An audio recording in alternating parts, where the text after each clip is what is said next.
This lecture is about Raymond Williams and his book Culture and Society. I'm D. Elizabeth Glasgow, and I'm your host for this series.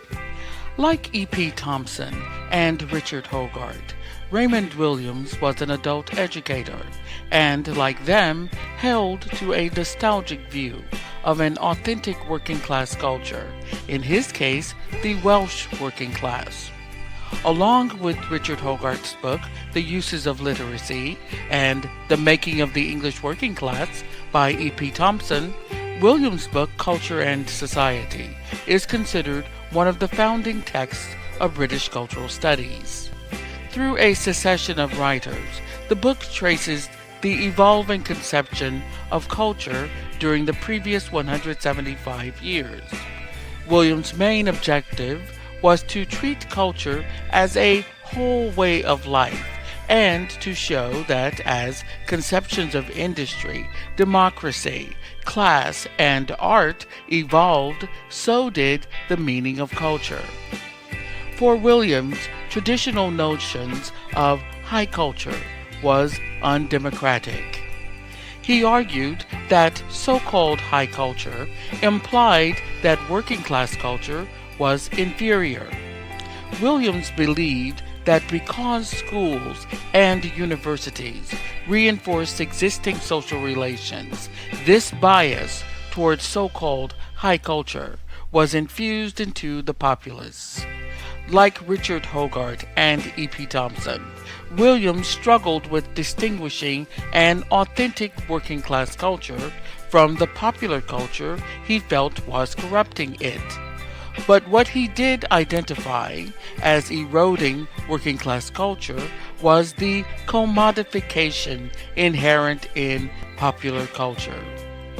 Commodification is a term utilized in Marxism to describe the act of taking something in its original form, something that has meaning and value, and turning that artifact into something for trade or to make money, commercializing it. This commodification is socially constructed, and it can involve all aspects of our culture. Things like identity, language, meaningful things to us, and turning them into goods and services to be sold and bought.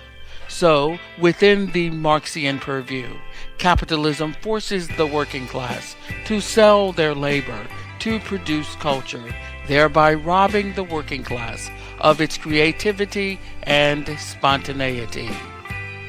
Williams argued that popular culture advanced by the mass media is neither produced exclusively for the working class, nor in any important degree is it produced by them.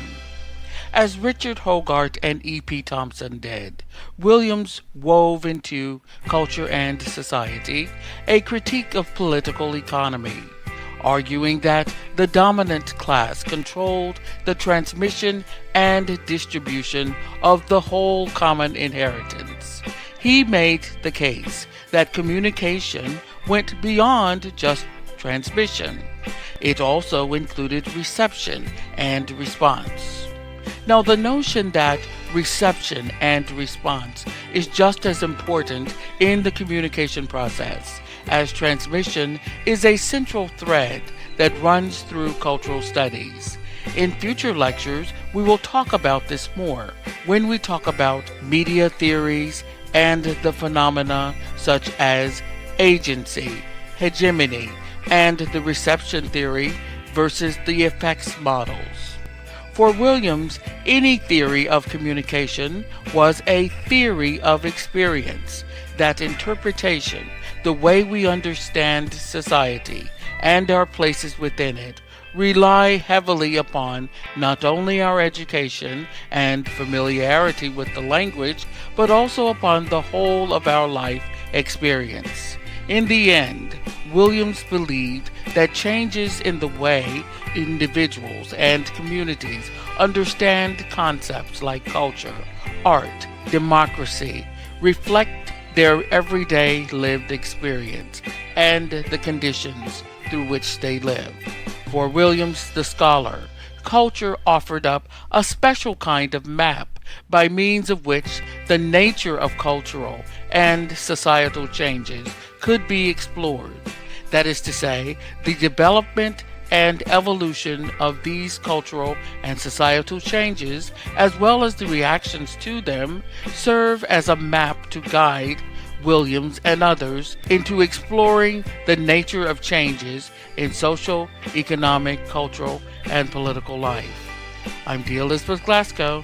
Thanks for watching.